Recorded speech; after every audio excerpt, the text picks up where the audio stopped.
This podcast is part of the Game and Entertainment Network. Visit tgenetwork.net to find the latest episodes from all our shows.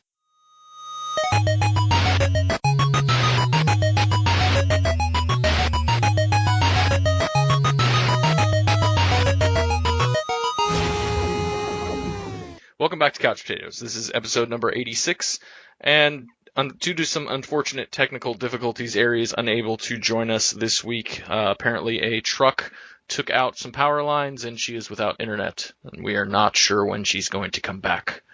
So send Ari your well wishes via messenger pigeons or some other technically inferior way that she no longer has access to the internet. I'm sure she'll appreciate the well wishes. But either way, I ended up roping Tacktix into joining us. It was going to be the four of us. We were going to do a supergroup episode, but that did not happen due to those technical difficulties. But we are going back to Doone's Digital Frontier, so it's going to be me doing a Tacktix, a little bit of a sausage party, but hey, we know how to have fun. You're obsessed with that phrase. I had to say it. So, Ari being gone kind of caused us to change the topic as well. Because well, you did invite me. Yes. So she was unable, or she was the one who come up with the topic that we were going to be doing, and we thought it was kind of rude to use her topic without her here. So we're just gonna kind of do a freeform episode talking about some consequences of some players' behaviors in online games. And it'll kind of jump around a bit, but I think it's going to be a pretty decent topic. But first, we'll do the usual, talk about what we've been playing. We'll just go with you, Tacktix. What have you been up to? Let me guess, BDO. That's a pretty solid guess. My guild is finally getting off the ground when it comes to having enough people higher level able to do things. So it's become more fun recently, rather than feeling like a solo slog and hoping that my recruitment messages actually rope people in. So that's a good change. Last couple days I just messed around with some Heroes of the Storm, which I do when I don't want to think. StarCraft 2, same thing, and League of Legends when I do kind of want to think. Yes. But sounds good. Did you play any of those rotating game modes yet since they've been doing that in League? I thought that was PvE at the moment. No, it's rotating every week. Every weekend they've been doing it. Yeah, different. You and I earlier did a couple of hexakills. That was fun. Yeah, then the next caught me on Caitlyn, and I promptly managed to beat a Fiora in close combat. That was trippy. Yeah. Actually, I've got a question about BDO. I keep hearing about it. I never even heard about it before. I hadn't heard about it until like a month before it came out. Really? So it was kind of like low key. How does it compare to MMOs? I've been really out of the loop, so I have no idea. Well, the thing is, it is based on grind in the sense that you spend time on something, you will get something, near guaranteed, but you have to spend time on it. There is no shortcuts. There is no put a credit card in to shorten up this, any of that. Even the costumes that have bonuses that technically give an in-game advantage really isn't that much compared to the advantage you get from playing more than the next guy. So it's free to play? No, it is buy to play, but there's also a cash shop behind it. It's a little bit weird because the original game's in Korea, where it's free to play, and in Japan, where it's free to play. I think Russia is also free to play, and North America and the European Union are buy to play, and they're still trying to figure out what works better here than there. And I think they're doing overdo it on the money angle and then pull the levers back if people say, nope, not going to buy it. Yeah. Well, free to play definitely works. Yeah. Well, the West isn't, we don't really believe in that. So. Yeah. Well, the thing is that you buy it, it's like $30 for the base game. There's so much content in that thing, and they haven't even put everything that's in the Korean version into the NA version yet. It does sound like a huge time sink, if you're willing to put it in. But it sounds rewarding. It's my problem is that like I just know I don't want to put that much time into one singular game. Yeah, I've been playing a little bit less on it because I got to get a few other things done, but it's still a bunch of fun. And with where I am position-wise, with my gear and my time in, I'm on the upper end of most players, so I don't show up in a PvP fight and just fall over like flopping fish. Instead, I jack people up. I'm playing a tank class, so my entire point is, oh, I caught you out of position. Let me grab you, slam you on the ground, knock you back down, smack you around a bit, while all the actual damage dealers just murder the fact that you can't move. So are you Ares' brother? 'Cause she's super into that kind of gameplay. I knew that was going to happen. I knew that was going to come up. But you're Negative. somehow related. She's from Australia. I'm not. I've never been to Australia. You guys are spirit linked. Yeah, you're like kindred spirits. If you want to put it that way. So which one are I you don't both necessarily agree related? with that terminology, but hey. So that was all for you this week? Or Yes, this pretty- length well, of time? Couple weeks. Yeah. Been a couple weeks, hasn't it? Yeah, something like that. Doone, have you been playing anything at all? I have, but not really new games. You might have caught my tweets most a week ago about the game I've been complaining about for months. Oh, the 7 one grand you- steps. Do what So now? this time around, having all those children turned out to not benefit me as much as the game made it seem. I had a daughter. So 7 grand steps is the game, if that wasn't clear. Okay. The whole point of the game is to move your family, just progress through the generations. You know, if children are born, and then they become adults, and then you just start all over again. Well, anyway, one of my heirs, a woman, became like minister, and like no dudes would marry her. So this was like stopping. I thought it was going to be game over. And no shit, I thought I had a screenshot of this. But one of the responses to marriage was a guy, he said, "I will kill myself if you don't cancel this deal." I was floored. Wow, that's pretty what? hardcore. That is so hardcore. I was pretty floored. So I spent like an hour just looking at the screen trying to figure out what the hell do I do? And after a while, I had sort of tried to marry every eligible guy in the kingdom. And so a screen pops up and says, okay, pick an option. Get an arranged marriage, or, do something, force somebody to marry you, or just ignore the dudes and keep working, or just like have some dudes on the side. Like, those were my options.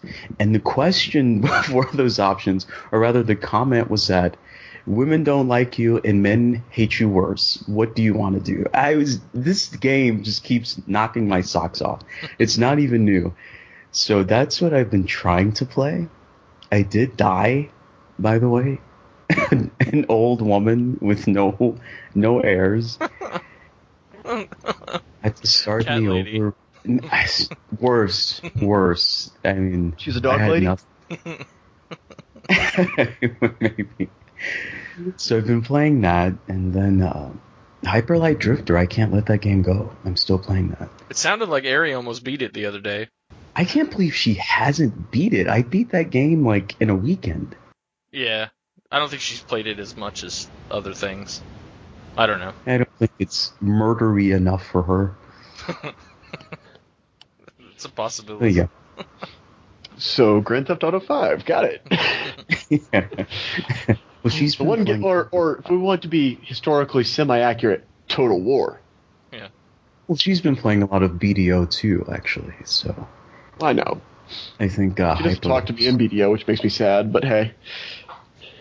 It might be that Australian thing. Maybe. Probably on at different times. Most likely.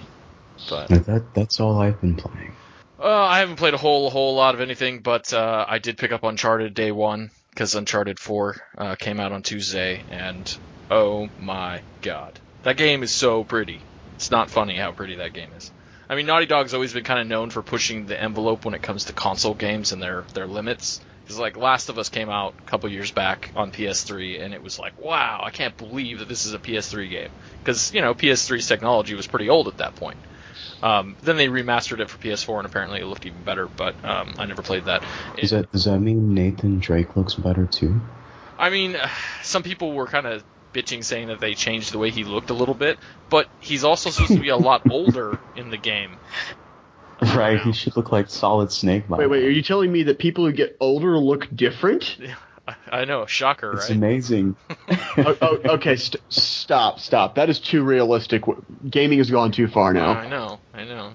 So is he like Solid Snake old these days? No, Or he's still not even gray yet. So, no, he doesn't look that old. He's probably, like, in his 40s at this point. Because they kind of make it seem like the original 3 games happened over the course of, like, 15 years. Because they introduce his brother in this one. Which I don't remember them ever talking about his brother in any other of the games. they never did, as far as I remember. Right, so they've basically written in a brother that's been missing, presumed dead for 15 years, who reappears, and then it goes from there. So he's older and has been out of the game, so to speak, for a few years, just working a regular job and so on and so forth. And they cover the story well by doing some flashbacks and stuff, but it's just really pretty. The gunplay's tight still. It still has that whole cinematic feel where there are portions of the game where you're not really playing much. You're just kind of like moving a little bit and then getting a cutscene, and moving a little bit and then getting a cutscene, because, story, exposition, all of that. But then there are longer gunfights and things that happen to break up the monotony of just watching cutscenes. But it's so pretty and so, like, interesting. The storyline is interesting to me. I always liked Indiana Jones when I was a kid, so it's like playing through an Indiana Jones movie, and that appeals to me. So, yeah, it's been cool. And then the multiplayer has been improved, I think, over the previous iteration. Just improved ever so slightly, in my opinion, but I guess that's kind of personal preference. And, yeah, it's been good. I've enjoyed it.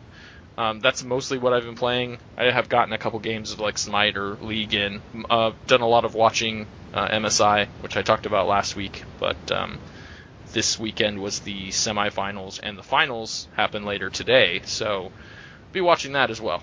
It's been fun. Major tournaments are always fun to see, the different regions performing at their own levels, but then having to try and interact with different regions they don't normally compete against.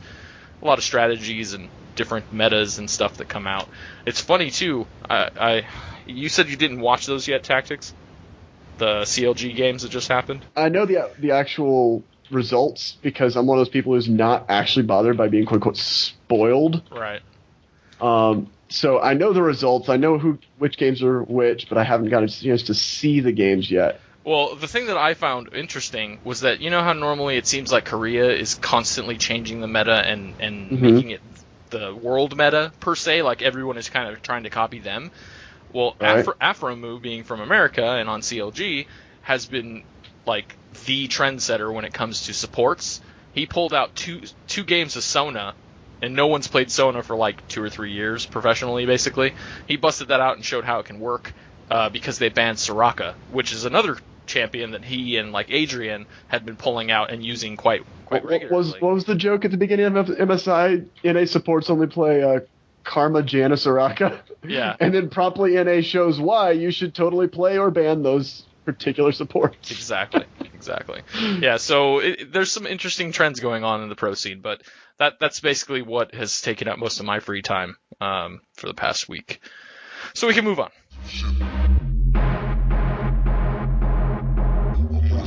I'm on some shit like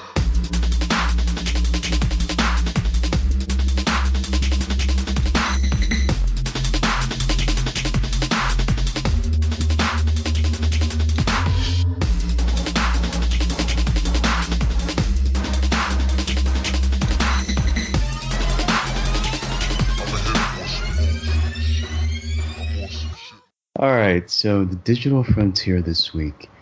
We've changed the topic a little bit. As you heard, Aries' routine truck route has finally taken down the internet. And so we're going to talk about something a little bit different. But interesting nonetheless. Today we're going to talk about player behavior and consequences in video games. This was inspired by a blog post written not too long ago by Wallcat over at My Inner Geek. And there was a nice little discussion that went on, a lot of good questions asked about what should players expect when they sort of slip on their character. And I read an interesting quote from Critical Distance, which said, a game can be like a pair of shoes that you slip on in order to try out a new role or mode of being. And I think that quote really captures what players expect of our video games. I log into a game, I pick a character, and I'm going to play that character. And that character may or may not represent who I really am. So let's get down to it. How do the way players behave in games impact the design of those games? And more importantly, should they have real-life consequences? So I'm going to start off by asking you guys about games you've played recently where you've run into an issue of player behavior having unintended consequences. Islaine, why don't you start us off? Well, I mean, every game that has an interactivity with other players is going to have unexpected consequences. But consequence... Like, give us an example. Well, consequence is kind of a rough term anyway, because the consequence could be kind of inconsequential, if that makes sense. I mean, there are consequences to every interaction, but that doesn't necessarily mean that it's a negative thing, or a super negative thing. It could be kind of negligible. So, for instance, you're playing a game, any multiplayer game, doesn't matter what it is. Uncharted 4 just came out, that's what I've been playing. You get on, you play with other people, there's voice chat enabled. Sometimes it's only... Actually, I'm not sure if Uncharted 4 is the best example, because I'm not sure how the voice chat works, because I've not used it yet. But in some games, any multiplayer game, there's usually two different teams facing off against each other. Usually the voice chat is either just you and your teammates. Sometimes it is all around. Or you can hear the other guy only after you've died. Something like that. I've seen that happen where you kill someone and then you hear somebody go, ha, bitch, got you, or something, and then all of a sudden you can't hear that person anymore. Are you speaking from experience? Yes. I actually want to say that was probably Uncharted 2, where you could only hear your teammates on the voice chat, but when someone killed you, you could hear you could talk back and forth for a split amount, a short amount of time until you respawned. So you could get your little shit talking in, but then you couldn't talk to them afterwards. I know in Call of Duty, you only can hear each other if you're all in the lobby, but once you've gone into the game, you can only hear your teammate. So anyway, the point I'm getting at is that when you're having those conversations, you can have those little shit-talking banter, and sometimes that offends people and makes them rage quit, and that's a consequence that's pretty negative. They either rage quit or maybe they stop playing the game altogether. So then, in effect, the population of that game dies. That isn't just voice chat. That's any kind of chat. Well, right. That was just an example. But yeah, anytime you can communicate with others in any sort of way, and you can take it to that level where you're talking shit to them about their skill or lack of skill or whatever the case is, you're going to affect that person. But then there's the thick skin arguments and all kinds of things that people have thrown at that. And in my case, people start talking shit. Yeah, I've been tilted before because of people talking shit, and maybe that made my game performance worse, or made it to where I quit that game, or I logged out for the night and didn't play again, but I always come back. So for me, it's not really that big of a consequence. But for others, it may be enough to keep them from wanting to play the game at all. I see. So what about you? Tacktix. Well, I'm thinking on two different levels. There's the popular single-player type games, like Mass Effect, Witcher 3 being a very recent one, to a lesser extent Skyrim, Fallout 4, where players are given morality choices, but then no matter how binary they try to make them, or unbinary, they're either more or less complex than they're planning to be. So that's the one case, but I'd say it's more fun is when you have players who do something that the game makers never planned for. Like some of the more infamous glitches in Pokemon's coming to mind. Or that's what I was thinking about. The loot cave in Destiny. Unintended glitches. And then there was the other one that Ari brought up last week when we were talking about the Division, because there was people finding little bugs where they could cheat and get easy boss kills and stuff like that. My bigger question is, which of those two possibilities are we talking about right now? Are we talking about the single-player case or the multiplayer case for player consequences? Are we doing both? Are we trying to take both tangents or just one? None. The question is more about what your experience has been with player behavior in the games you play in, and what has happened as a consequence of those behaviors. Oh. So a good example is earlier, or I should say, you mentioned before about the recent bannings in MSI. Right? What were the players doing to get banned? It wasn't what the players did. Yeah, no, it wasn't anything to do with MSI. That's just the tournament that's going on now. It happened, I think, prior to the beginning of that. There were It happened three in the middle of professional MSI. Okay, so Or the ruling did. Yeah, so 3 different teams were effectively kicked out of the league because of several different reasons. One of them being that there was supposedly a mismanagement of like the players and mismanagement of their payments and things like that. But then basically every player that was on any of those teams and the coaches and anyone who was accused of anything got on Twitter and or Reddit and other places and basically said that the company Riot is full of shit and they deserve to continue to play and that they had done nothing wrong. So it's a bunch of he said, she said stuff. But I say we could have an entire darn episode about the ramifications of that, and I'd rather save that for an entire darn episode. Okay, well, I think Tacktix, you brought up an issue I think raises a number of interesting questions, which was morality. And I think from a player point of view, this is usually where we start actually asking, like, what did I do wrong? A player might do something in a game, say something to someone, exploit some mechanic, whatever it is they did, and we tend to frame it as morality and rules, right? If the rules didn't specifically exclude it, then it's legit, but was it right or wrong to do? And players tend to get hung up on this question.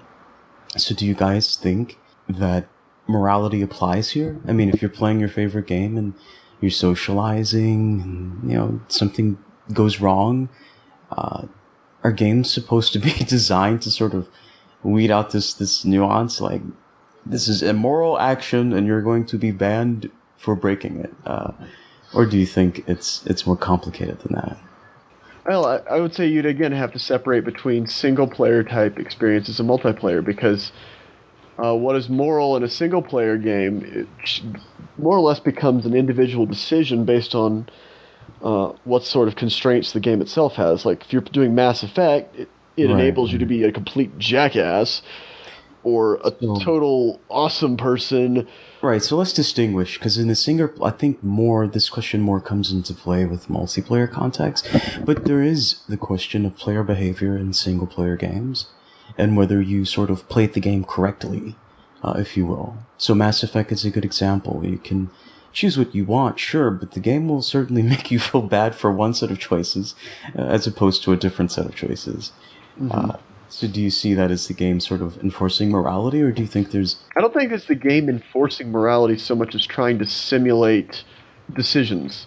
And difficult choices. I would argue, especially because of the backlash of the original Mass Effect 3 ending, if you don't simulate it properly, people pick up on it. What's like, properly? Oh, so all of my decisions didn't really matter? Is a great way to piss people off. So properly is making it consistent with what players expect. Yes, so it's still just a simulation, and I wouldn't say it's a good simulation, because games are currently limited by the maximum ability to code it.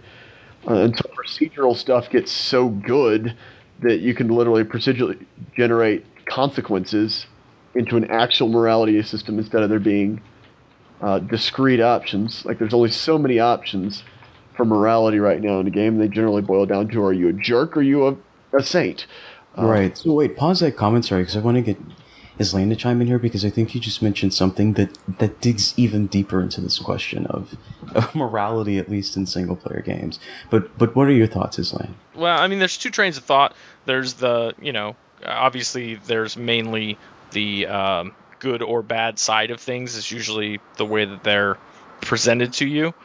You usually are going to have something like, kill this guy or let him live. And if you make the good choice, you're rewarded in some way. If you make the bad choice, you're rewarded in a different way. Or sometimes not rewarded at all because they want you to be good. I don't know. I guess it just kind of depends on the way the developers either want you to play the game or if they give you the option to play however you really truly want. Because, I mean, most of the time when I played Mass Effect, I kind of rode the fence. There were some choices that I made that were probably considered evil, but then there were choices I made that were considered good. It was hard for me to commit to one or the other because I'm that type of person. You know, everybody has their own moral scale, so you don't necessarily agree with what the game is saying is bad as being bad, because in that case you might become vengeance and kill someone because they did something to you. Yeah, as an aside, I think games lean toward sanity. So maybe you're just playing insane. I don't know. Perhaps. And I Well, I mean, it can be argued that you show up in a game and you immediately start murdering everybody in it when they hand you a gun. There's a reason why it's considered an achievement when a player does a pacifist run, so to speak. Right. I think you're both. So I was just kidding with you, Zlame. So here's the deeper question that goes to what you guys just spoke about, which is games either sort of have this good or evil option programmed into them, meaning that the developers are not in, a malign way making a judgment about the decisions you made. They can say one set of decisions are clearly evil, and depending on the game, they'll make that known that, hey, you're evil. The characters, for example, Dragon Age, will react to you differently. They'll treat you like some scoundrel who, you've made this disgusting choice and I can't possibly talk to you. Like, you get that in games, and that's, in some sense, developers making a value judgment about the decisions you made, right? Well, and then in that case, too, I mean, how many times have you seen in popular media the, I don't know how to classify him, but basically the likable scoundrel, the guy that does dastardly things but is very charming and is kind of a ladies' man, yeah. So, like, he's doing illegal stuff or things that would be considered morally wrong, but people still love him anyway. And they never give you that in games when you make all those bad decisions. It's always like, oh, well, you're just an asshole. Nobody wants to talk to you. Your party members are leaving because you're such a jerk. Your only choice forward is pretty much to be the asshole, and then right. There's no consequence to being the asshole because that's just how the game rolls. Right. Yeah. Grand Theft Auto comes to mind. Though, to be fair, Grand Theft Auto has been doing a better and better job of framing pretty much being an asshole. It does on some level. I'll give you that. But on some other level, it's becoming just creepy. That game, every iteration is a little bit more creepier to me. Because it's like, as the developers become more attuned to the issues they're trying to sort of portray, they try to make it a little more nuanced, but it's no less disturbing, right?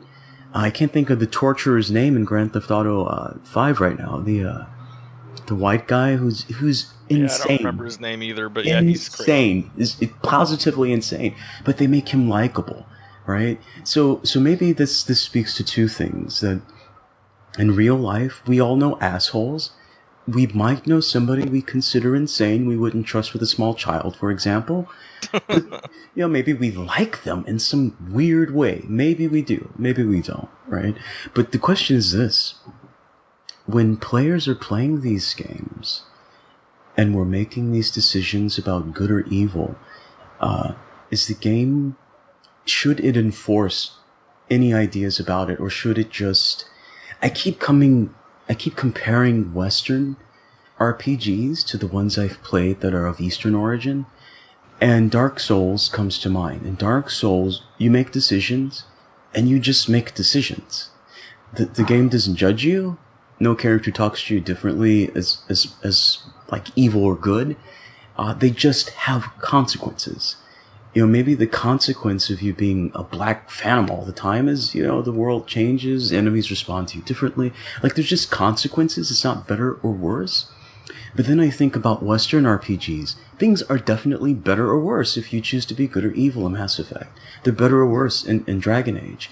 Do you think maybe that's developers imposing this sort of moral standard on the players? Or do you think it's just hard to design games that sort of get at that make players feel like, hey, this was a great experience, even though I played the bad guy? Well, I'd say you could easily toss in a games as art. because especially a lot of games with role-playing elements where not you're already playing a character anyway. That's part of the definition of the genre. So it's easier to have a message, so to speak, for a developer to want to just bring out for people to consider. Like, I'll bring up BioShock, the original. There's this overall situation that you couldn't really say was good no matter how well intentioned it was, but then you're thrust into it, and how do you react in that situation? Like, the core moral choice was, do you harvest the little sisters or do you save them? Good example. Good example. Strictly speaking, your choice didn't matter to the end of the game except for how the very end of it rolled. Who you fought at the end, what happened with Andrew Ryan, all that. How much of a jerk you were to Little Sisters did not change that. So I would say that the message there is, like, are you a selfish jerk or are you not, is a reductionist thing. And where games are starting to go, I'd say, based on everything I've read, Witcher 3 is in this territory. The creepier and creepier Grand Theft Autos, so to speak, definitely in this territory is, yes, there's moral horribleness, but how is it morally horrible? And are you okay with how morally awful this is? And can you justify to everyone else via the game why you were a jerk? Well, I think too, though, like, there's at least for me, there's always been more of an appeal in the darker side of things when it came to playing video games. So having the ability to be the jerk or do things that you wouldn't normally do in real life is kind of a nice way to see how things could happen without having the real world consequence for them. This is true. So I mean, like, I don't go around viciously murdering everyone with shotguns, but if you give me that option in a game, I will. And I will run people over with a car in Grand Theft Auto over and over again just to see how far I can fling their bodies. But I would never do that in real life. So I think maybe you would, but I'm going to challenge that maybe you would. So this gets to sort of the other. If I could get away with it. This is why I wouldn't walk down any street that guy drives down, because Islane would kill me. He would run me over. Like, I know this. I see him in game. I know he's gonna run me down. But on the serious side, I think that's the sort of flip side. You have the single player, where the developer, through the design of the game and the choices you get to make, are sort of, I don't think they intend to, but there is this imposition. But I think I see it more in Western RPGs than Eastern. But it's a mix. I mean, they all do it to some extent. But with multiplayer, that's different. With multiplayer, your choices are supposed to really, really matter. And I think in games like League of Legends, or really any MMO, the developer's job is really to leave the experience up to you as much as possible. But the problem players run into is other players. Like, they don't want to play like that. You already multiplayer, you have to deal with other people. Yeah, well, you want to play the way you want to play, and they want to play the way they want to play, and those play styles clash. And so with players, we're constantly grappling with this idea that, it's just a game. Like, we all hear that all the time. Like, I get to experiment with these shoes on, and you shouldn't take offense about it. But the thing with that is that players do take offense about it. And the reason we take offense, at least this is my hypothesis, is that there's really this expectation as gamers that whatever we choose to experience should be good. We shouldn't walk away from our games feeling bad. People shouldn't shame us for shitting on their player. And damn you if you do that. It should always be a good experience, a positive damn you experience. for having a critical thought about anything either. Yeah, I think players are struggling with this. We all struggle with this. So when on the one hand, the single player, right, you don't have a choice in it. You're evil or you're good. And I think that's a lot easier to digest. That's why people still buy Mass Effect, for example. It's easier to digest. But if you play an MMO and you have some developer tell you, hey, the way you behaved was poorly, you're like gonna boycott, you can get all your friends to quit. Like, you take it super, super personal that you had this bad experience. I disagree with that, but I would say okay, explain it. Well, what I'm saying is that I don't necessarily think everybody's reaction to the developer saying this behavior is unacceptable is necessarily, oh, no, it isn't, because I would argue it goes back to a legal definition, the reasonable person standard. I would say we overuse it because reasonable person, it's difficult to implement a reasonable person standard, but the idea is that it's say a third party observer, some person you don't even know. If they looked at the situation, would they find it bad? Because, like, you see videos of somebody who was, like, caught hacking, cheating, being a complete toxic jerk, and then people are like, well, who aren't really part of the situation, like, dude, you're a complete toxic jerk. You elo boosted. You cheated on things. Like, why are we supposed to think you're a good person? No, you're not. Shut up. Yeah. That's a case of the reasonable person saying, no, this, dude, you're wrong. And I'd say that has more say, so to speak. I mean, it comes down to, like, if somebody's definition of reasonable person is going to vary, though. Right. That's why I say it's a legal difficulty, but yeah, but I mean, how are you applying it here, though? Like, I'm a little confused. How are you applying? Like, what's that got to do with? What I'm saying is that a lot of cases where people say that their behavior is okay are also cases where somebody else would be like, or a majority of other people are like, no, that's not okay. That's wrong.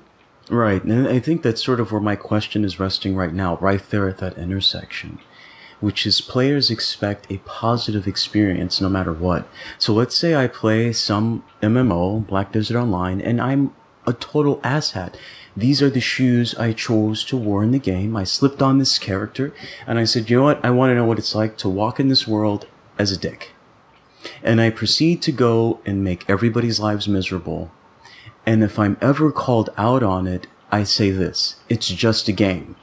Which is another way of saying, I'm sure it sucks for you, but I enjoyed being an asshole. And I'm supposed to enjoy being an asshole because it's a game, and it allows me this experience, so why are you complaining? Yeah, that is one of those two schools of thought things. I was saying that it becomes a question then. Yeah, it becomes then a question of a social norm. Like, right. What are the social norms of something? Like in Black Desert, there's people who constantly, and I mean constantly, complain about, oh, I got killed in the middle of nowhere. Why are you killing me with my AFK while I'm AFK leveling up my horse? It's like, well, you're in a PvP game where people can open flag whenever they so feel like it, and there are safe zones. You decided not to use the safe zones to level your horse. For whatever reason, you decided not to use a character that is under the PvP threshold for whatever reason. So you're getting right at the heart of this. This is exactly where players hang up. What is your social norm? What is your expectation? And There's no social norms in games. Are there? No. I mean, based on the community, yes, I think there Based on the community, yes, there is. All right, well, explain what you mean there. Explain what you mean. I mean, okay, so, like, in a competitive game like League or Counter-Strike, there is a social norm of... The social norm is to kind of follow the meta, which, you know, is like top, jungle, mid, duo, bot lane. You know, like, there's people out there that still probably, you know, don't know that jungling is a thing. But so, I mean, anyway, like, there's a social norm of this is the way the game is played, and generally speaking, try not to treat each other like shit. That's the social we generally call that the meta. This norm, right? The developer or the players? Player norm. Because of the nature of multiplayer, the developer, like any intelligent developer, is going to at worst only enforce the things that are keeping people from playing. Like, just keeping with the League of Legends example, the most famous thing about Light Smites is that he's able to point to cases of, this is you being a jerk by any reasonable standard. Here's proof. But if they tried to do it in anything else standard-wise, a lot of people would raise the red flag of, hold up a second. Like, even in the situation of the alleged conduct and the reason why 3 teams are banned, a lot of people are saying, well, wait, hold up, where's the proof? Are we sure that that's what happened? Are we sure it's not cool? And there's no way to say because, well, for one, there's no objective proof right this second, but developers are wise not to force their norms beyond what the player base is willing to support. So what you're really saying, if I can distill this down in terms we can actually discuss within an hour, is that the dominant players get to decide what's normal. Yes. And everybody else has to adjust. So I think this is the difficulty for players as a whole, though. And it's not that that's good or bad. It doesn't matter if it's good or bad. But with multiplayer games, what you get is a wide assortment of players who've all decided to slip on different shoes, and they feel entitled to whatever experience they expected to have with those shoes on. And what the in-game culture says is, no, you can only wear these shoes, and these shoes must be played this way. Well, it's not quite that bad. Well, it exactly is. I think these MOBAs are a perfect example. Or even Black Desert Online. If you want to level your horse, EVE Online. I mean, every MMO I think that has PvP is this way. The PvPers, the hardcore ones especially, take the position that if you're in my zone and I'm able to kill you legally, I have a right to kill you legally. And you can't play the way you want to play because I decide how you can play. Don't you think there's that slant to it as well? You're talking a PvP experience where, if we really condense it down, might makes right, survival of the fittest, within the strictures of what the game allows you to do. So I don't think that's necessarily wrong. That's just the nature of PvP. Maybe. Trying to say anything else, I would say is these are terms that really deserve their own breakdown, but I do appreciate what you're saying, and I get it. I do get it. I think I've played in multiplayer communities where, yeah, I'm a player in this world. There is a way we play, and any newcomers, you either teach them how to play that way or they learn the hard way. That is the way it is. I don't disagree at all. But I want to get what Islaine was just trying to say. I missed it entirely. He was... All I said is it just creates a divide between the hardcore and the casual.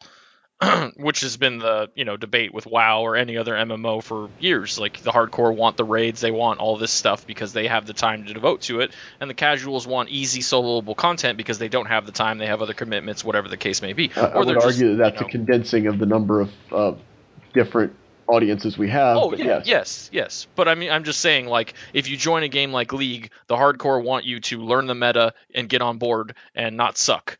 The casual will be more willing to just let you play whatever character you want in any role that you want and not bitch about it, So it goes that way where any multiplayer game, if you're not playing what's necessarily like meta or overpowered or whatever, I'm sure it happens in Hearthstone, of any game that's competitive and has some element of strategy, there's people that pick the min-max route and think that that's the best way to go, where other people are more experimental or things like that. So there is kind of a divide, and that kind of correlates too with the morality being good or bad. There's that divide as well.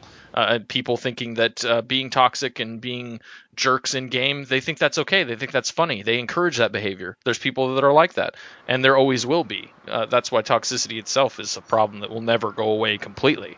All right, and I buy both arguments. So let's get back to the main question, which is, are games sort of these experience machines, and players go in with whatever expectations they have? Do you think it's a case of players being, the popular terrible term, I don't like it at all, is entitled, right? I'm a casual, hardcore, whatever label we want to give any group. They log in, they have an expectation of a certain experience. Should there be negative consequences? I mean, which of you logs into a game, especially a multiplayer game, makes your character and plays the character as you imagine someone who looks like that would play? Which of you have either of you ever done that? I generally make my characters in a way that would fit my mental stereotype of the character. Granted, if I have the option to do so. So what I mean by that is, I'm not going to create a spindly, not barely there body man or woman if I expect them to be a rough and tough, jump into the fight kind of character. That's exactly what I'm getting at. That right there. You don't do this at all, this Lane? Because I do. I mean, I guess to a degree, but yeah, I don't really do the whole. I take on the persona. I don't take on the persona of my avatar. I don't either, but I just import my own persona, I guess you could say.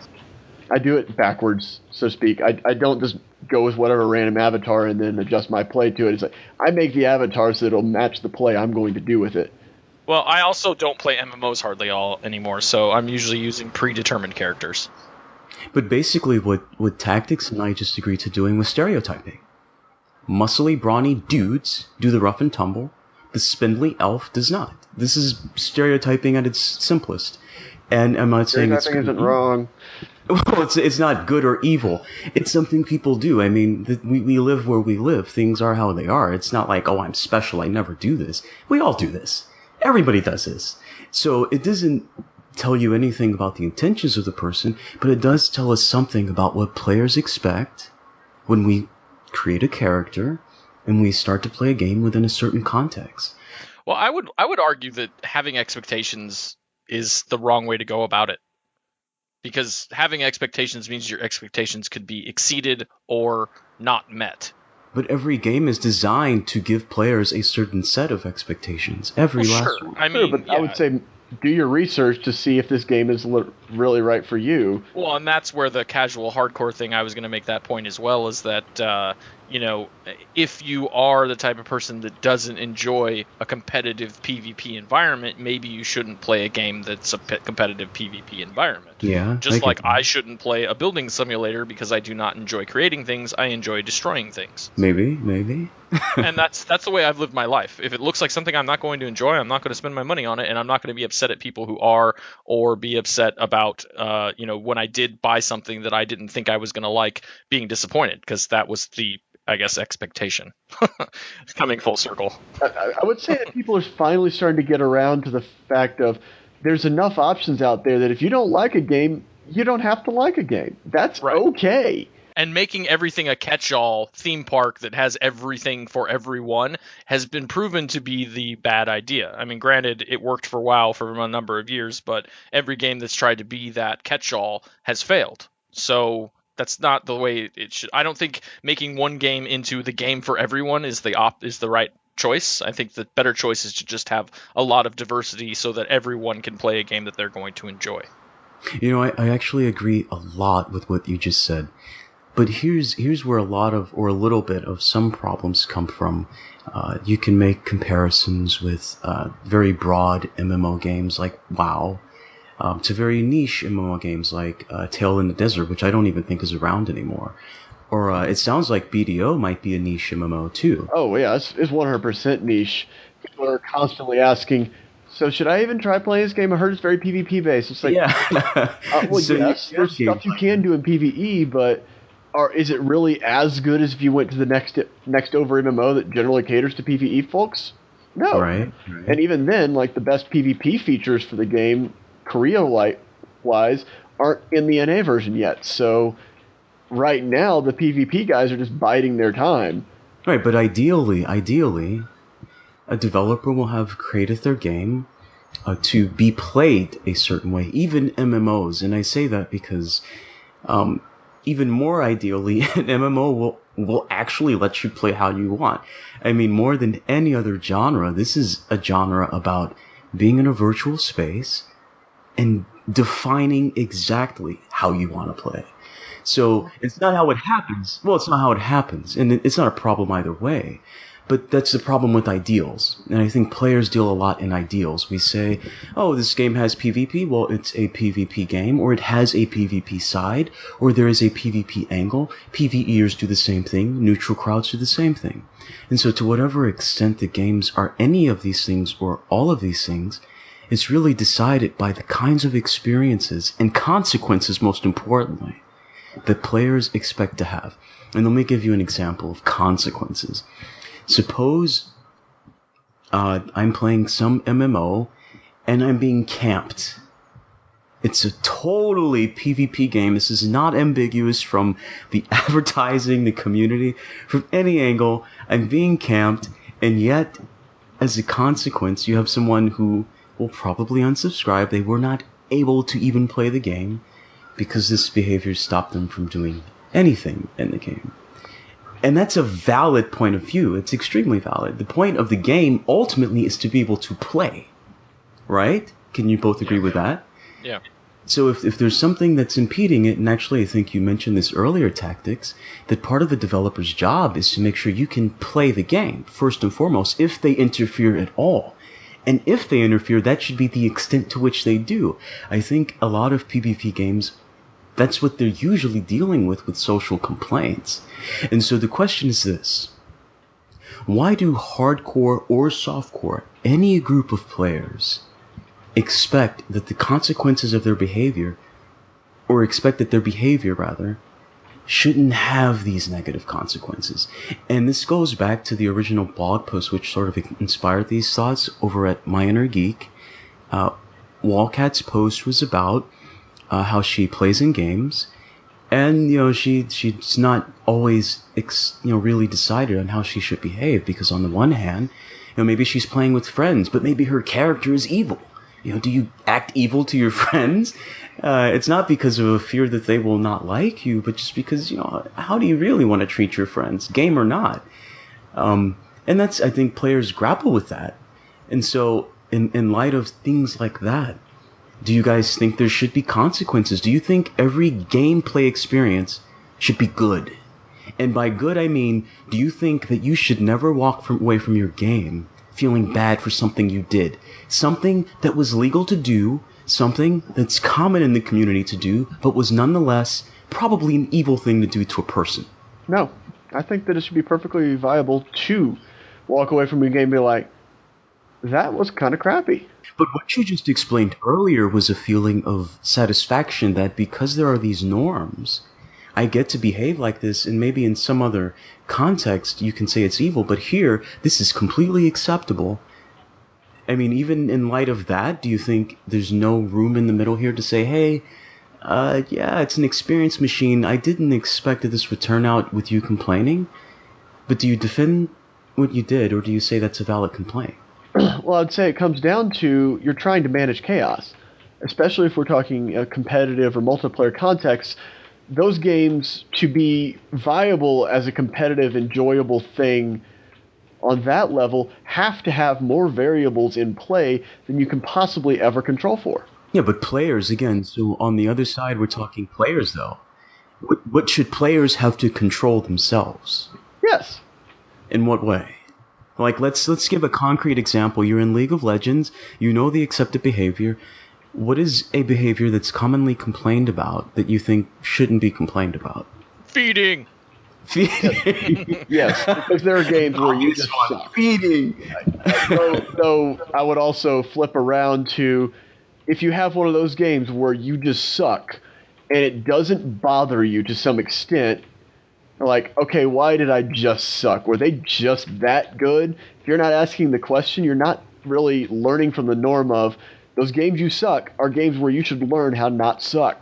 I was going to say, too, that there have been times, many, many times, when I've walked away from League or anything else that's competitive and been frustrated, not only with the way that the game worked out, but been frustrated with myself for having made poor decisions, and then tried to learn from those. And I think that's what makes you better at those types of games, is being able to, yes, you still get mad. Yes, sometimes you still rage. Sometimes I have said some negative things in commentary in chat, but Kind of funny to listen to, by the way. But I mean, it's not always that way. Most of the time, you know that you fucked up and you just take it out on yourself and you try to learn from it or whatever. And being able to do that will make you better at those types of games, and will also help you get over those humps when people are talking down to you because you did something negative. If you, instead of attacking them back, you look at what they're saying you did wrong and go, well, yeah, they're kind of right. If you do that and you correct those behaviors and you start performing at a better level, you stop seeing those negative comments directed at you. They'll still get directed to whoever on your team is doing poorly, but at least you're not the focus of it. So I don't know if that's a good or bad thing, but that's how I've learned. The positive thing is that when you succeed very heavily on the norms, like you were rocking it out, you were just destroying the enemy team, likely making them all look like feeders, then you get the reverse. You get the positive consequence of, dude, you are freaking carrying this game so hard. The games where, oh yeah, I was doing so well at support of all things that people were complimenting me. When, in League, the running joke is that if the support does something awesome, the ADC gets the credit. It's like, support did a double kill. Good job, Ezreal. It's true. As someone who enjoys in any game being support, I love support. Positively true. But I've had a ton of games where you just play at that above level, so to speak, and you get the positive consequence of everybody recognizing it. Man, I remember this was a few years ago. I was determined this one year. I was like, I'm going to get good at Teemo. People say he's easy and I should be good at him. He's not easy. I'm just going to play Satan. He's not easy. He's not easy. But by accident, I discovered this. I played, I think, that particular day, like 7 games. And around game 5, something just clicked. I was like, legendary, like pentakill. Like, it was insane. I was like, what the hell's going on? Why am I playing so well with Teemo? But that was like an accident, man. It's not that I'm an idiot and I don't understand what he does, but there is nuance to games that require actual skill. There are games that require skill. Sometimes you get the rhythm of things. Sometimes it takes time, but there's a way to do things and you can succeed doing them that way.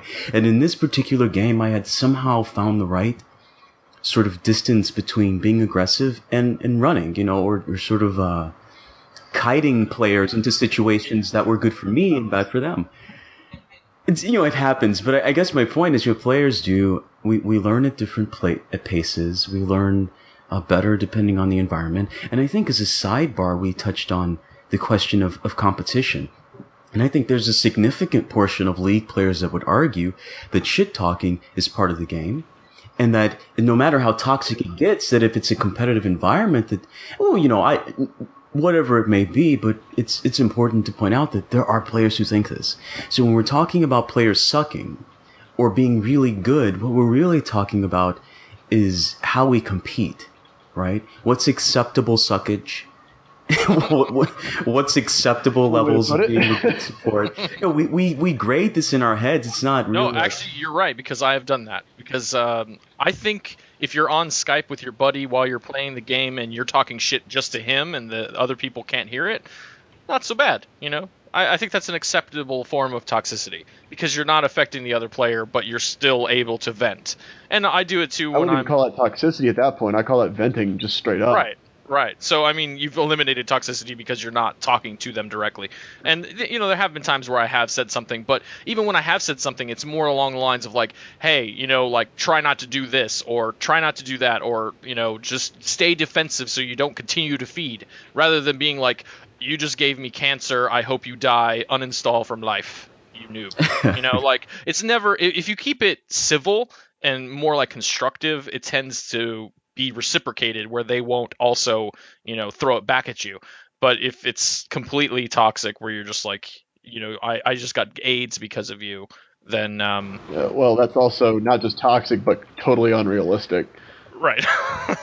True. But people say it, and I'm like, guys, if you're going to insult somebody and, rage at them, at least make it somewhere close to realistic, or I'm going to laugh at you. I won't take you seriously in your attempt to insult me. I will find it hilarious. I think even on this show, we've seen sort of how you can insult people that you're familiar with, right? There are things I wouldn't say to strangers. They wouldn't get it. That's first of all, they wouldn't even get it.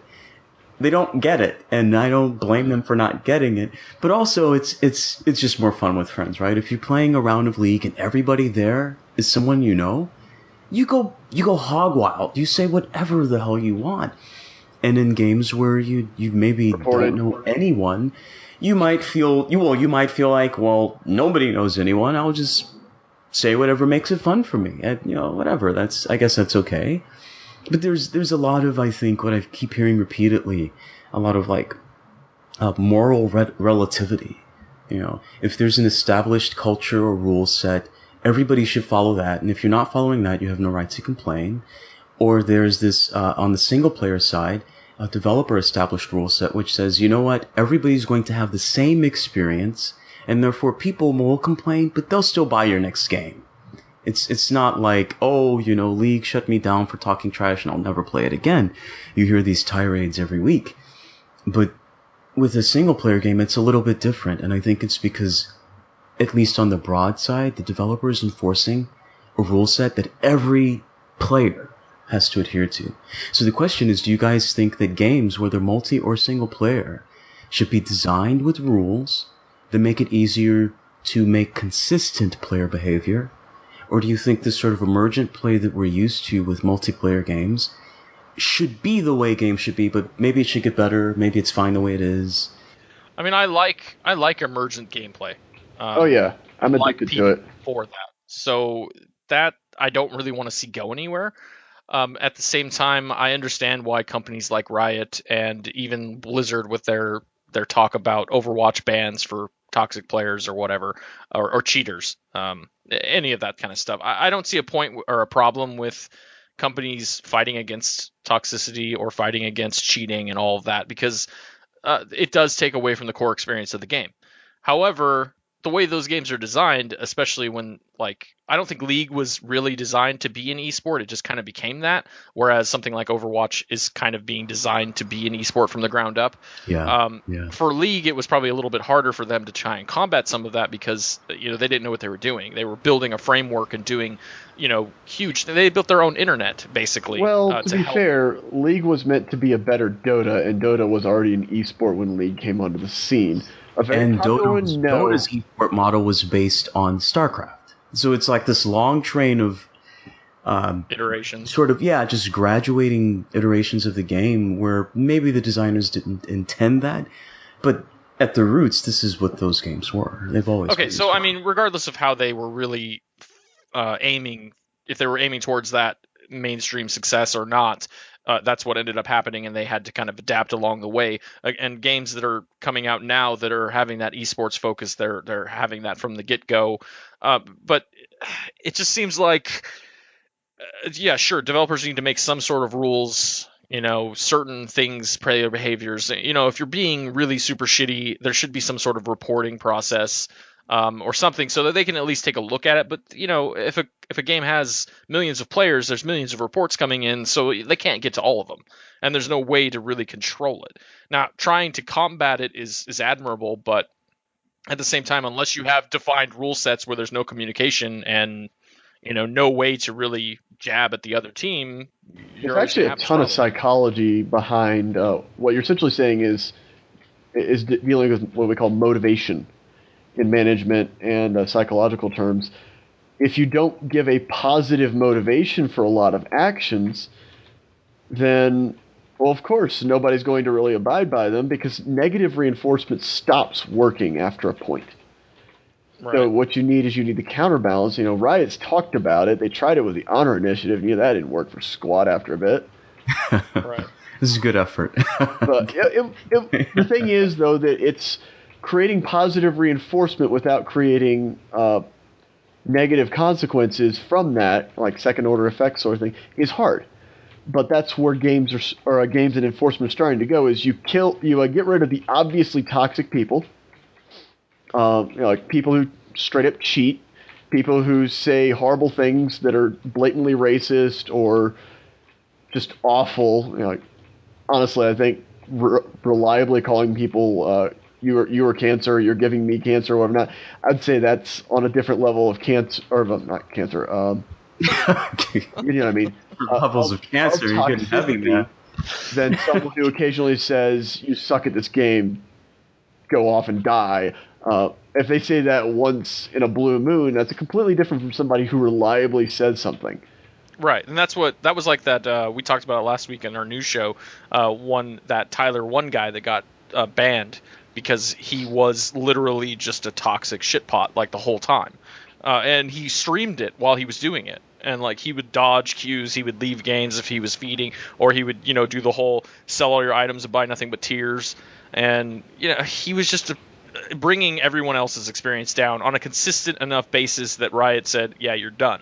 And in that case, I agree with them on that. But somebody who occasionally says, "I hate you all," no big deal.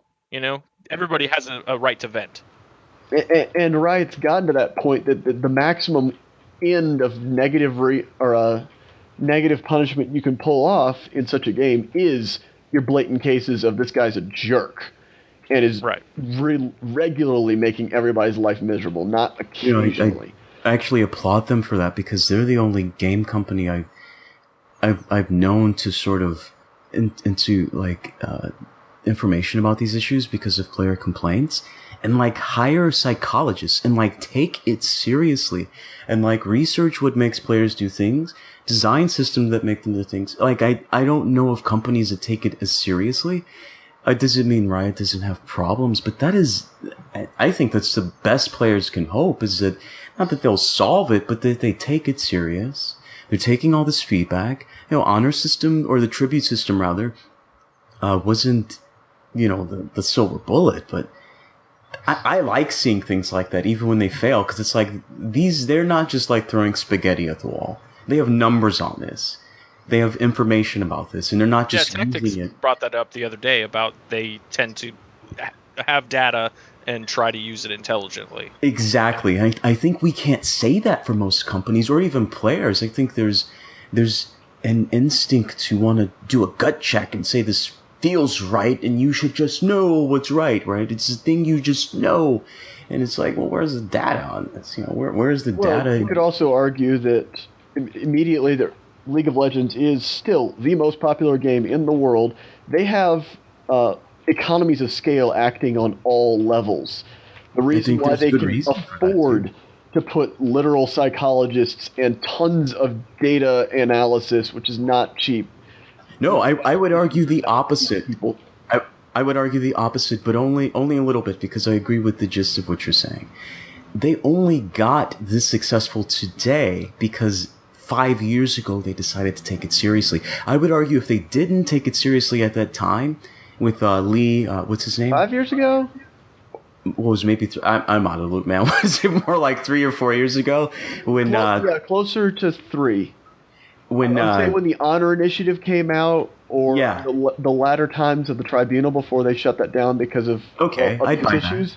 I'd buy that time frame. But I'd say it'd be irrelevant today if they didn't do that. So maybe they're really getting a competitive advantage is what they're doing.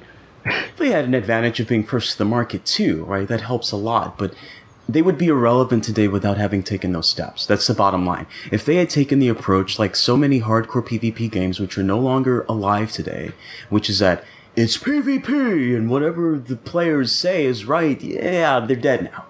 That doesn't work. You can't do that. Even Eve understands this, right? That's what the Council of Stellar Management, CSM, is all about. Is, okay, let players actually run this game. We're not going to go on our gut. Let's actually talk about what's being complained about, and let's actually see how we can make that into the game. A lot of developers are learning the hard way that if you try to cut the players out and assume that players have no idea what they're talking about, then you get burned because you don't actually know what players want. So you're throwing darts at a dartboard blindfolded when the dartboard's actually 500 meters away and you're not Superman. Exactly. Exactly like that. So I'd argue their success is because they've taken it seriously. I don't think they'd be as relevant if they hadn't. So here's a final question. Let's round this off. Here's the final question. Do you think that there should be consequences for player behavior? And let me frame this. Even if the rule says the behavior is legitimate, even if it's a widely accepted behavior in the community, do you believe that there should be consequences for what you do in the game outside of the game? Outside of the game? Yeah, I guess in a way it's asking, are you the character you're playing? Or do people have a right to judge who you actually are based on who you're acting like? I would say that's within the rights of any given person, because people judge for the most flimsy of pretenses. So, do we really have a place to say, oh yeah, specifically on this game, you're not allowed to do what you do in real life everywhere anyway. I consider it a little bit naive at best. But no, I think it's fair to allow people the judgment, but I would also say that you have to go with to an extent with it's just a game. Because here we are. To an extent. I didn't say there's some behavior that it's when you go straight off the rails, so to speak. Like, let's go back to Riot for a second. Yes, it's okay okay, relatively speaking, because you don't get banned for it, to be a complete jackwad ever so often, because, the game just is not going your way. That's kind of okay, because, it's a game. We're playing this, I would hope, for stress relief and enjoyment, and sometimes you're not getting your stress relief and enjoyment, you're getting the opposite. That's okay. That's the nature of stress right there. Anybody who says otherwise is being, naive. But then when you consistently make a habit of it and your enjoyment is making things unenjoyable for people, yes, the consequences should at least result in you no longer being able to play that game with bans or whatever not. But I mean, that kind of can be subjective too, because like think back to the beginning of Season 6 in League, and what mastery was everyone taking? Thunderlords. Yes, and that was like the accepted meta because it was the thing that was the most overpowered in the new trees that they presented to us. So everyone was like, hey, this is the most overpowered thing, we're all going to use it. I hated it. I fought against it. You did too. We used different Keystone Masteries and experimented, and like eventually Riot balanced it, changed things, and now it's more the way it was supposed to be or meant to be. Everybody uses a different one depending on the circumstances, and that's great. We like diversity, all that thing is cool. But, I can't, as ridiculous as it sounds, it pissed me off that everyone was doing that, and I refuse to do it too. But at the same time, like, can I really expect them to be punished for doing something that's, what the meta is, I think what we're is equating overpowered and the stuff? wrong things. No, but I know, I understand that. I was just this equating what? Equating what? Well, what I'm saying is, like, there's a difference between behavior that directly affects others, which toxicity, so named because it tends to spread, insults, being demeaning, that kind of thing, is different from I decided to be non-meta and picked up a mastery nobody liked. I know, and I understand that. It's a little bit of a tangent, but I did have a point.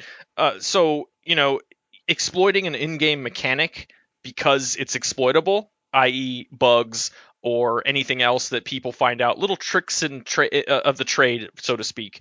People found it in MMOs, like ways to avoid certain groups of mobs in a raid just so that you could get through it that much faster. Yeah. Little tiny things that you could exploit, stuff like that.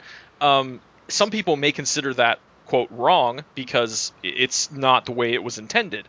But people are still going to do that. Now, there's going to be some people that judge you on that, and there's going to be other people who say, well, this is expected. This is the way the game works, so okay. Right. Now, that doesn't really affect people on that social level in the same way, but it's kind of a similar concept. Should we punish people for doing those sorts of exploits? Because people have been banned from playing games that are multiplayer because of the fact that they exploited a loot cave or they exploited something else. Is that right? Just the same as somebody being toxic. Is that right?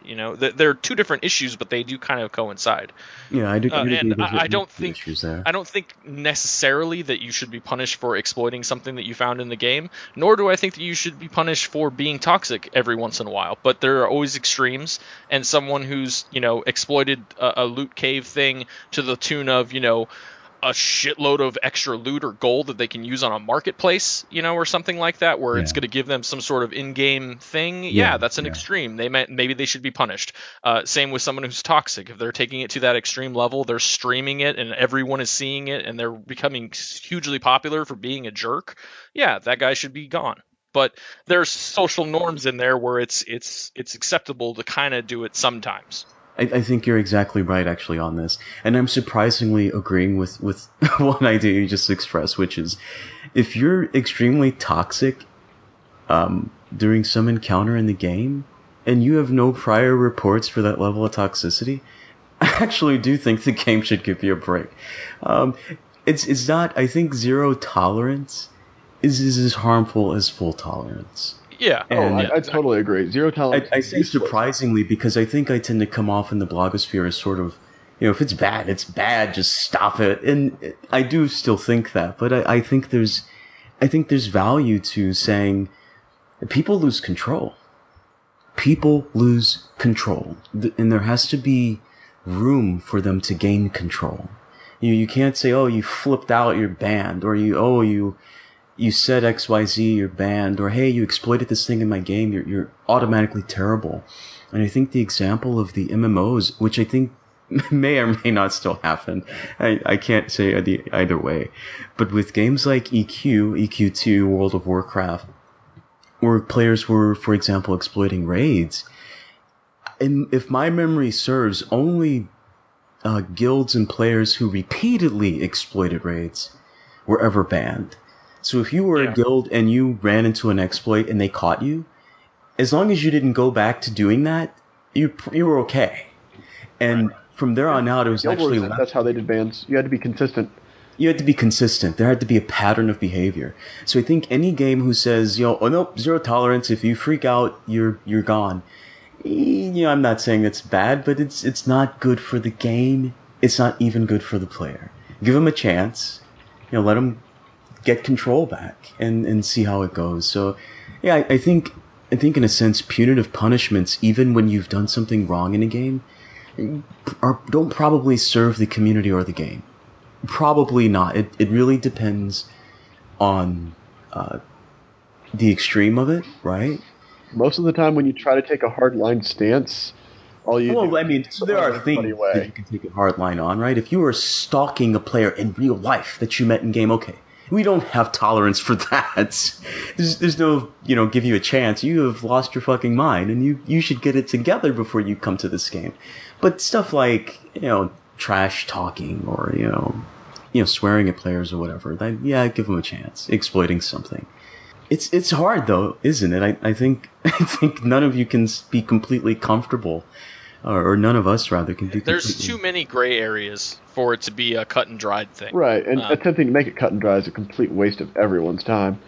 Yeah, it's true. But in the spirit of giving players a good experience, like I don't really imagine it a lot. Like I take for granted that I can turn on a game and no matter what happens, I will be satisfied with my experience, but that's not always how it happens in multiplayer games especially. Single player is really different. But in multiplayer, even though I log in to expect to have a good experience, you can't count on that because you're dealing with other people. And I don't really know how developers should deal with that. At the same time, I don't believe in moral relativity whatsoever. I think that's the most bullshit of moral standards of all. But that isn't a standard. It's like, at that point, you might as well just say everybody's allowed to be a murderer because, hey, that might be their morality. Exactly. So I don't really subscribe to the idea that in certain game communities, certain behavior is somehow acceptable because everybody accepts it, that in others, I'll grant that every game community has their own culture and sort of mode of operating. That is absolutely true, but I do think there is something we can hold on to there that's common to all games. I don't know how designers will ever go about getting that right, though. No idea. That's a hard problem to solve. I would say one thing to do better, and this is something that developers in general are atrocious at, is communicate what your perceived expectations are. If you don't communicate them and then you just show up at the bandy hammer, it's like they technically have a right of recourse because you didn't prepare them for that. I remember when the first time there was a mass ban in Guild Wars 2 because a bunch of people bought way too many of accident, like typo, there was one less zero kind of weapon, and then people got straight up banned out for it because, honestly, it jacked the economy something fierce. And it's like, well, you set the price there. How am I supposed to know that's exploiting and banning? Which, while it seems like troll logic, you can't say they're wrong. Yeah. It's stuff like that really I think games get caught up on. It's a tough problem. I think I ended up responding to Wildcat's post that players are definitely responsible, as a devil's advocate, responsible for how we behave. And I gave as an example, there are games I play with friends where they might be better than me at it, and they'll let me win. And maybe I know that, like, or even suspect it, but I played so hard that I just think I finally got them. But friends play like that, and there are games where I let my friends win, where I take it easy on them, where I make stupid decisions on purpose, right? The equivalent of a handicap. That you start a competition, you handicap someone who's better than another player, or has some advantage. And so I mentioned that to say to her at the time that players recognize that we want to feel good about the transactions in our games. We do. It's not that we're averse necessarily to consequences, as it were, but we want to feel good about the things we did. Even if I decide in my MMO to play the evil villain, I want to know in some way that it was worth it, right? Like, it was not just me acting out some fantasy, but maybe it enhanced the gameplay for the good guys, or maybe it made it interesting for the bad guys. I don't just want to be toxic in a vacuum, like, oh, I have a right and it's my game and I will just have the experience I want. I don't know that that's the goal for players either. So I don't know. It's hard for players. It's hard for developers, but I think at the end of the day, we have to accept there are consequences, real ones, in your life for how you act in a game. It doesn't matter if it's justified or not. And I think when we walk around the earth every day, when we, going to work or we're at a store, we realize we can't just tell, the old lady in front of us who pulls out her checkbook at the checkout that that's not acceptable. We don't do that in 2016. Get a fucking card, right? You don't tell that old lady. You don't do that. Wow, this just got dark really fast. Thanks, dude. I have had those thoughts. Like, what are you doing, you dinosaur? I apparently just don't think like you guys do, because it did not bother me one bit.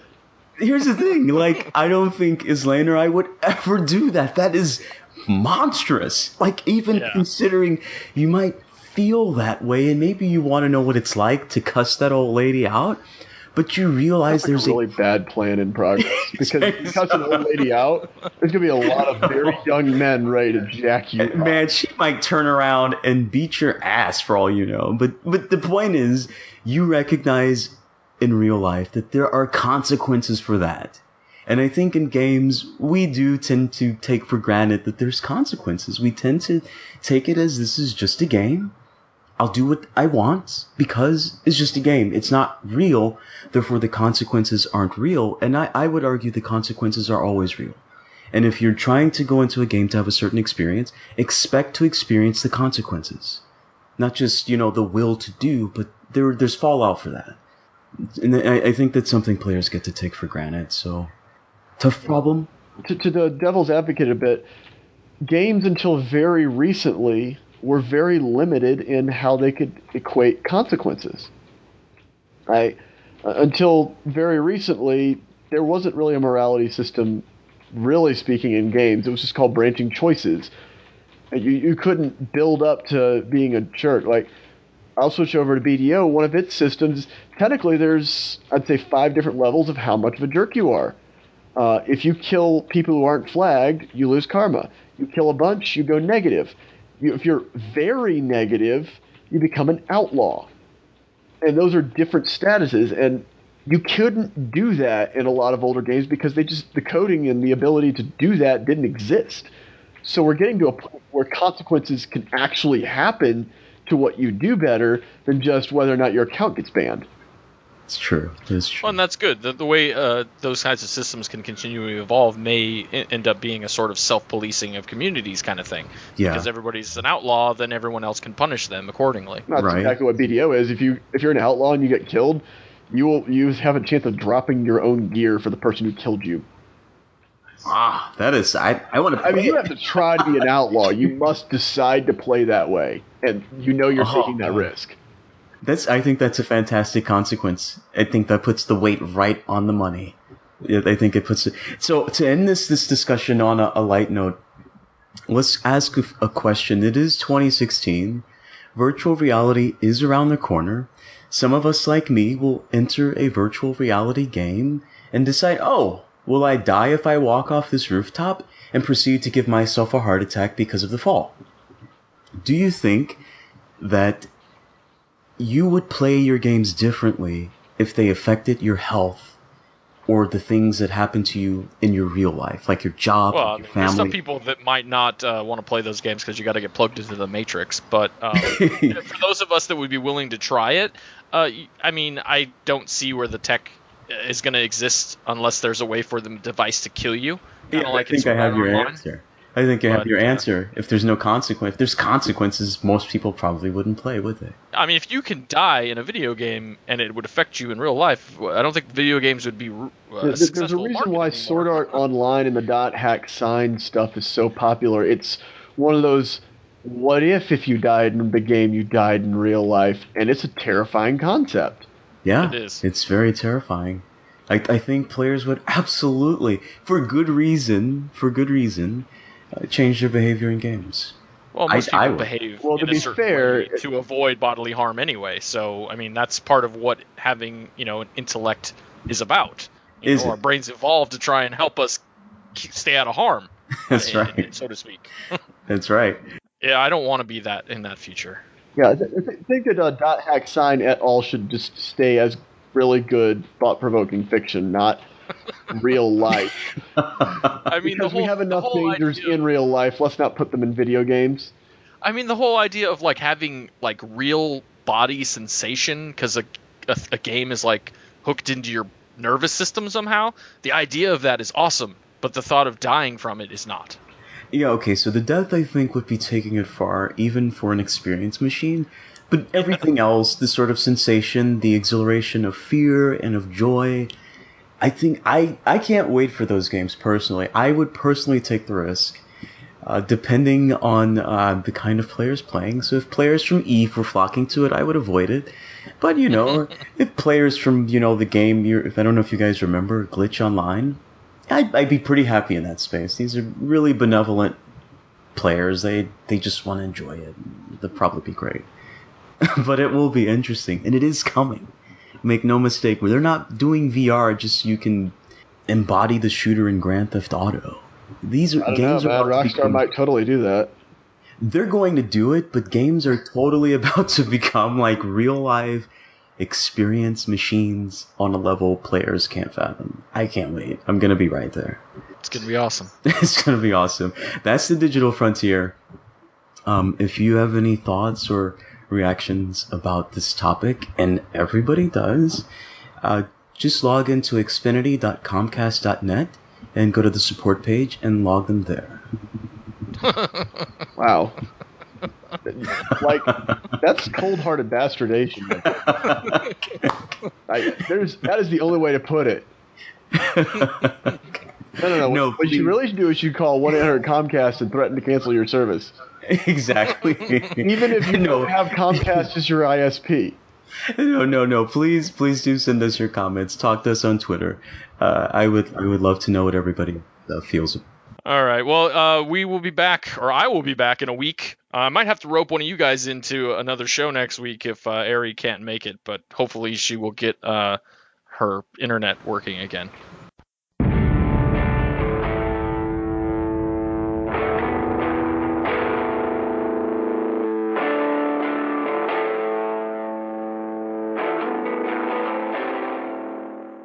That does it for this week's edition of Couch Potatoes. We hope you enjoyed it, and we hope that you'll continue to join us. Couch Potatoes can be found on Twitter at Couch Potatoes, and on Anook at anook.com/blog/couch-potatoes. Music credits, other places you can find us, and pertinent links discussed on the show can be found in the show notes. Thanks for listening. We're going to get back to gaming now, so we'll see you next week.